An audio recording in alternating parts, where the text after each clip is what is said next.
បាទសួស្តីមិត្តមិត្តទាំងអស់គ្នាក្នុង Facebook ថ្ងៃនេះដែរបានវិលមកជួបជាមួយខ្ញុំទៀតហើយនៅក្នុងកម្មវិធី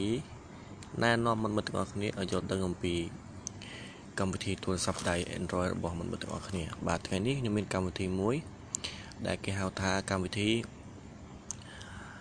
អាចដំឡើងអក្សរខ្មែរនៅលើទូរស័ព្ទដៃរបស់មិត្តទាំងអស់គ្នាគឺមានមិត្តភ័ក្តិមួយចំនួនខ្ញុំជឿថាទូរស័ព្ទគាត់មានអក្សរខ្មែរសរសេរទេហើយកុំគ្មានអក្សរខ្មែរមើលដែរព្រោះទូរស័ព្ទគាត់មិនអាចទទួលអក្សរខ្មែរបានទេគឺពេលនេះខ្ញុំមានបំណងស្រាយជូនមិត្តទាំងអស់គ្នាហើយគឺគ្រាន់តែមិត្តទាំងអស់គ្នាឡូតប្រូក្រាមចេញពីStoreមក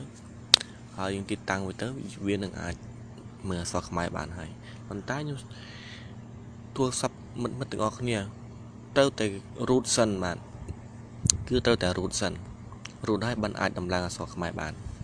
root នឹងគឺលក្ខណៈបែបម៉េចគឺ root នឹងចាំ clip វីដេអូក្រោយចាំខ្ញុំរៀនឥឡូវខ្ញុំបរៀន load ទូរស័ព្ទកម្មវិធីនឹងមកសិនមកឥឡូវយើងចូលក្នុង Play Store ឲ្យមិត្តទាំងអស់គ្នាសរសេរពាក្យថាមិត្តទាំងអស់គ្នាសរសេរពាក្យថា MORE ចេញលើគេទាំងហើយចុចមកហើយក៏វានៅលើគេបងអត់ដែរគឺគ្មានរូបទេចុចចូលមកហើយឲ្យយើង download ប៉ុន្តែខ្ញុំ download មកហើយខ្ញុំបើកវាតែម្ដង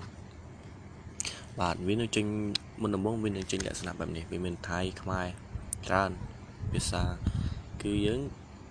តម្រូវទៅឲ្យយើងតម្លើងអក្សរខ្មែរតាមមុខទេគឺយើងតម្លើងអក្សរអ្វីក៏បានដែរប៉ុន្តែយើងជាខ្មែរយើងតម្លើងអក្សរខ្មែរមកគឺចុចកន្លែងនេះកន្លែងអក្សរខៀវៗនេះមកចុចកន្លែងអក្សរខៀវៗនេះមកចុចវាមួយទៅវាចេញលក្ខណៈបែបនេះសូមឲ្យមិត្តទាំងអស់គ្នាសរសេរពាក្យ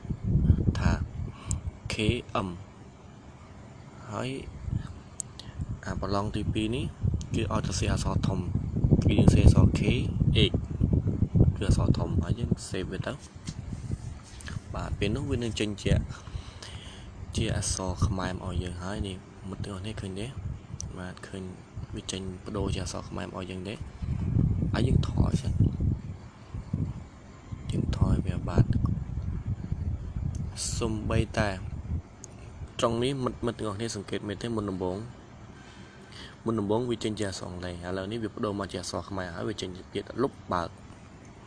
គឺត្រង់នេះក៏ចេញមកជាអក្សរខ្មែរអស់ហើយដែរ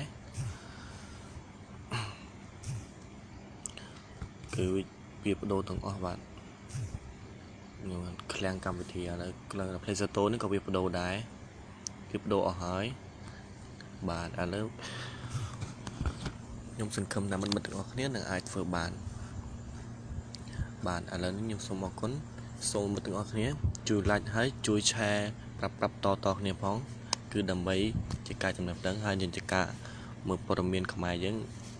បានទាំងអស់គ្នាបាទសូមអរគុណ